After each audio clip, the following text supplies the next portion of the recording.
Nous sommes donc de retour sur le plateau de TV Finance pour cette édition du 5 juillet 2023. Merci beaucoup si vous nous rejoignez à l'instant et merci beaucoup pour votre fidélité. Désormais, il est l'heure de retrouver Eric Seban. Bonjour Eric.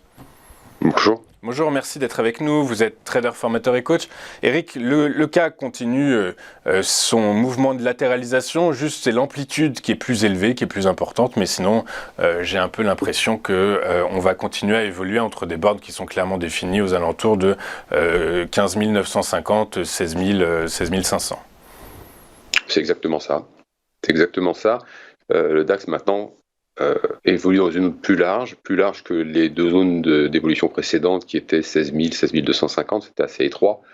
Là, ça s'est élargi, c'était quelque chose qui était anticipé. La semaine dernière, je vous le disais, on était en phase de double appui potentiel, il faut que ça se confirme, ça s'est confirmé par un bourbon. Là, ça se replie peut-être à la faveur d'une désaffection du marché entre lundi et mardi, puisque les marchés étaient fermés hier aux États-Unis, le Canada était fermé la veille. Bon, ça s'est replié tout doucement, il ne s'est pas passé grand-chose hier, mais ça a reculé. Voilà, faute de carburant. Haussier, ça s'est mis à baisser, mais attention, voilà, on est parvenu dans du directionnel. Il n'y a toujours pas de directionnel depuis un bon moment. On a eu du directionnel, on a eu ensuite de la latérisation étroite, maintenant elle est plus large, et c'est ce que je vous disais la semaine dernière, il n'y a plus de directionnel, il ne faut pas se tromper, et donc ne pas établir des scénarios dans lesquels on peut imaginer des relais haussiers, des relais baissiers. Comme vous disiez à l'instant, les zones sont bien marquées, on a exactement 16 500 en haut, 15 900 en bas.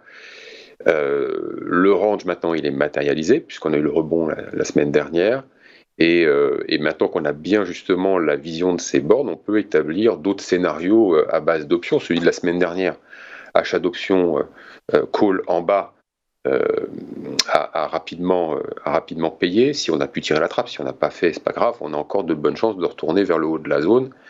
À l'instant T, rien n'est remis en question, ni sur le plan chartiste, ni sur le plan du contexte.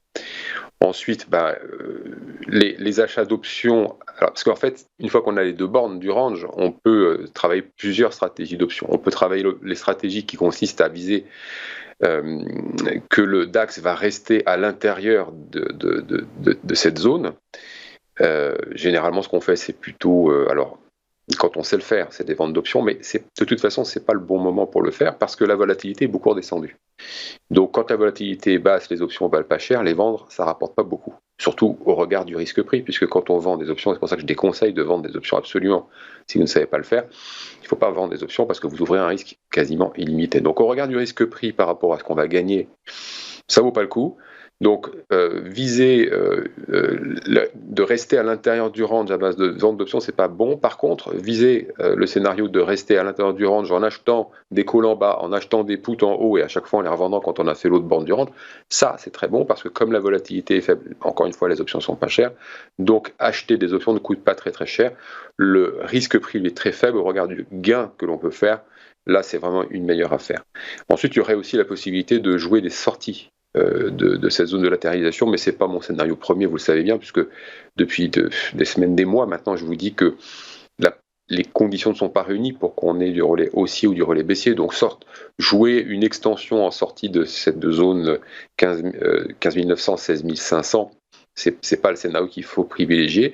Donc, toujours pareil, on peut continuer à faire son travail en intraday, en se disant de toute façon je ne m'interdis pas ni de faire des ventes sur rebond ni des achats sur repli parce qu'il n'y a pas vraiment de directionnel marqué.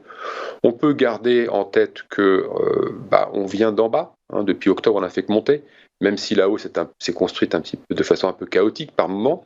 Le dernier signal il est haussier, il n'est pas remis en question, donc on peut aussi privilégier de faire des achats. On peut faire plein de choses parce que le DAX il remue pas mal en journée, donc il n'est pas très difficile à travailler, c'est plutôt assez agréable. Il y a pas mal d'allers-retours à faire parce que ça remue un peu. Bien sûr, à mettre de côté hier avant-hier, mais d'une manière générale, ça marche plutôt bien sur les futurs aussi. Donc là, la situation, elle est intéressante parce qu'elle ne se produit pas souvent.